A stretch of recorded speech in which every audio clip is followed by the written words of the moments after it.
మధ్య కాలంలో పిల్లలు మొబైల్స్‌కి, ల్యాప్‌టాప్స్‌కి ఇంకా వేరే వేరే గ్యాడ్జెట్స్‌కి బాగా అలవాటు పడిపోతున్నారు. వాటికి వెంటనే అట్రాక్ట్ అవుతున్నారు. యూజువల్‌గా ఈ రకమైన హ్యాబిట్స్‌కి మనం మొబైల్ అడిక్షన్ అని ఒక పదాన్ని ఉపయోగిస్తాం. కానీ నిజం చెప్పాలంటే దీన్ని డోపమైన్ అడిక్షన్ అనొచ్చు. మరి వాళ్ళని ఈ అడిక్షన్ నుండి బయటికి తీసుకురావాలంటే పేరెంట్స్ ఎలాంటి స్టెప్స్ తీసుకోవాలో మనం ఈ వీడియోలో చూద్దాం. ఎప్పుడైనా చాలా హ్యాపీగా ఉన్నప్పుడు, అలాగే మనకి నచ్చిన పని ఏదైనా చేస్తున్నప్పుడు మన బాడీలో డోపమైన్ అనే ఒక హార్మోన్ రిలీజ్ అవుతుంది. ఎగ్జాంపుల్కి మనం ఫస్ట్ టైం ఏదైనా వాటర్ ఫాల్స్కి వెళ్ళినప్పుడు కానీ, ఇంకా ఏదైనా కొత్త ప్రదేశానికి వెళ్ళినప్పుడు కానీ మనలో చాలా ఎక్సైట్మెంట్ వస్తుంది. అలాగే పిల్లలు కూడా కలర్ఫుల్ స్క్రీన్స్ చూసినప్పుడు కానీ, ఆ స్క్రీన్ పైన వచ్చే కలర్ఫుల్ పిక్చర్స్ని చూస్తున్నప్పుడు కానీ వాళ్ళల్లో కూడా ఒక రకమైన ఎక్సైట్మెంట్ వస్తుంది. ఆ ఫోన్లో ఉండే యాప్స్, అలాగే వాళ్ళు ఆడే గేమ్స్ వాళ్ళకి పదే పదే రివార్డ్స్ ఇస్తూ ఉంటాయి. దానివల్ల వాళ్ళలో డోపమైన్ ఇంకా హిట్ అవుతుంది. వాళ్ళు ఇంకా ఎక్కువ ఎక్సైట్ అవుతూ ఉంటారు. దీనివల్లనే వాళ్ళు మొబైల్స్కి కానీ ఆ గ్యాడ్జెట్స్కి కానీ ఎక్కువగా అలవాటు పడిపోతూ ఉంటారు. అయితే ఈ ఫీల్ గుడ్ మూమెంట్స్ ఇంకా ఎక్సైట్మెంట్ ఒక్క మొబైల్కి పరిమితమా అంటే కానే కాదు. ఎవరికైనా సరే వారి మనసుకు నచ్చిన పని చేయగానే, ఆ దృశ్యాన్ని చూడగానే ఆ హార్మోన్ వస్తుంది. అంటే మొబైల్స్కి బదులుగా పిల్లలకి ఇంకా ఎక్కువ సంతోషాన్ని కలిగించేవి ఏవైనా ఇచ్చినా సరే వాళ్ళు సంతోషపడతారు. అయితే వాళ్ళకి అందుబాటులో ఉన్నది మొబైలే కాబట్టి వాళ్ళు దానికి బాగా అలవాటు పడిపోతున్నారు. మనం దాని ప్లేస్లో అంటే ఎక్సైట్మెంట్ కలిగించేది ఏమి ఇచ్చినా సరే వాళ్ళు ఆనందం అలాగే ఉంటుంది. మొబైల్ కన్నా ఇంకా మంచిది ఇవ్వగలిగితే వాళ్ళ మొబైల్ని మర్చిపోతారు. మరి వాళ్ళకి అంత ఆనందాన్ని ఇచ్చేది ఏంటి? ఇంతకుముందు పిల్లలు బయట ఆడుకునేవాళ్ళు. ఇసుకలో, మట్టిలో ఆడుకునేవాళ్ళు. చుట్టుపక్కల పిల్లలందరితో కలిసి ఆడుకునేవాళ్ళు. సరదాగా ఉండేవాళ్ళు. పెద్దవాళ్ళు కూడా సాయంత్రం అయ్యేటప్పటికి అరుగుల మీద కూర్చోవడం, అవి ఇవి మాట్లాడుకుంటూ పిల్లలతో ఆడుకోవడం, వాళ్ళకి కబుర్లు చెప్పడం లాంటివి చేస్తూ ఉండేవాళ్ళు. కానీ ఈ రోజుల్లో పేరెంట్స్‌కి అంత టైము లేదు, అలాంటి అవకాశాలు కూడా లేవు. అయితే ఇప్పుడున్న పిల్లలకి చిన్నగా ఇంట్లోనే గార్డెనింగ్ చేపించడం గానీ, ఇంట్లోనే ఆర్ట్స్ అండ్ క్రాఫ్ట్స్ చేపించడమో, ఏదో ఒక సైన్స్ యాక్టివిటీ కిడ్స్‌తో ఎక్స్‌పెరిమెంట్ చేయించడమో చేయొచ్చు. వాళ్ళని ఒంటరిగా వదిలేయకుండా వాళ్ళతో పేరెంట్స్ కూడా ఇన్వాల్వ్ అయ్యి, వాళ్ళు చేస్తున్న దాన్ని ఎంకరేజ్ చేస్తూ ఉంటే వాళ్ళకు కూడా బోర్ కొట్టకుండా ఉంటుంది. అలాగే వాళ్ళు స్కూల్ నుండి వచ్చేసరికి మొబైల్‌లో ఛార్జింగ్ లేకుండా ఉంచి చూడండి. దానికి ఛార్జింగ్ పెట్టి స్విచ్ బోర్డ్ దగ్గర ఎక్కువసేపు నుంచునే అంత ఓపిక గానీ, అంత తీరిక గానీ వాళ్ళకుండదు. దానివల్ల అయినా సరే దాన్ని కాసేపు పక్కన పెట్టేస్తారు. ఈలోగా వాళ్ళకి వేరే యాక్టివిటీ మీద ఇంట్రెస్ట్ వస్తుంది.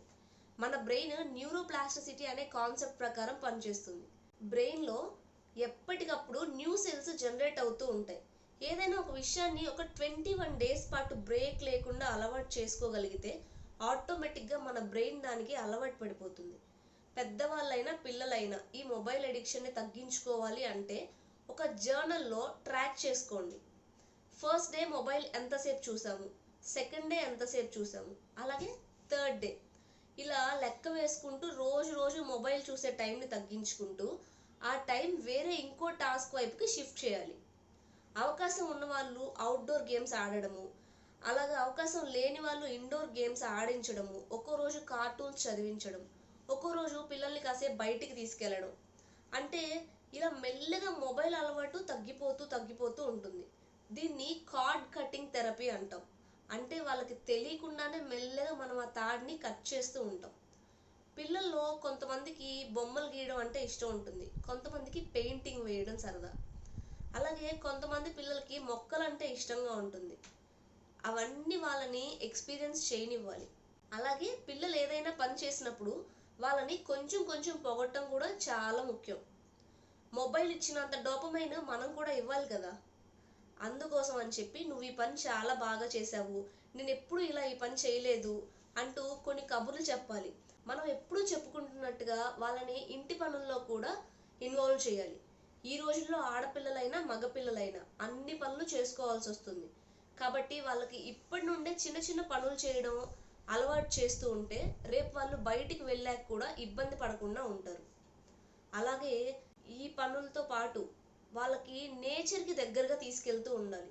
అంటే ప్రతిసారి దూరంగా తీసుకెళ్లడం వీలు పడదు.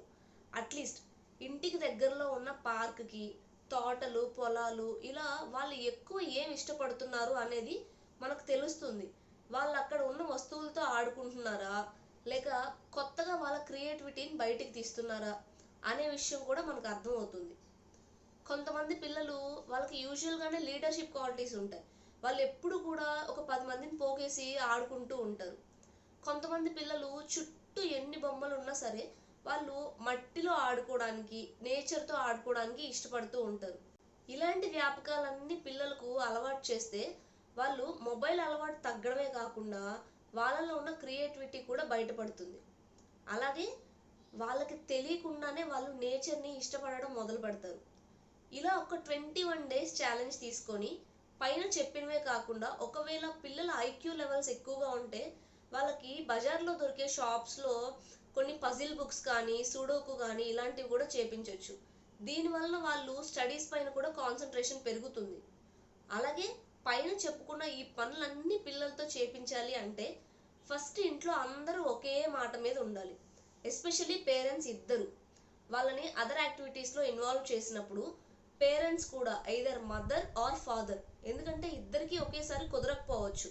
కాబట్టి పిల్లల్ని ఎంకరేజ్ చేస్తూ ఇలా కలిసికట్టుగా చేయగలిగితేనే మంచి ప్రొడక్టివ్ అండ్ హ్యాపీ ఫ్యామిలీస్ తయారవుతాయి. ఈ వీడియో మీకు నచ్చినట్లయితే లైక్ చేయండి, అలాగే షేర్ చేయండి.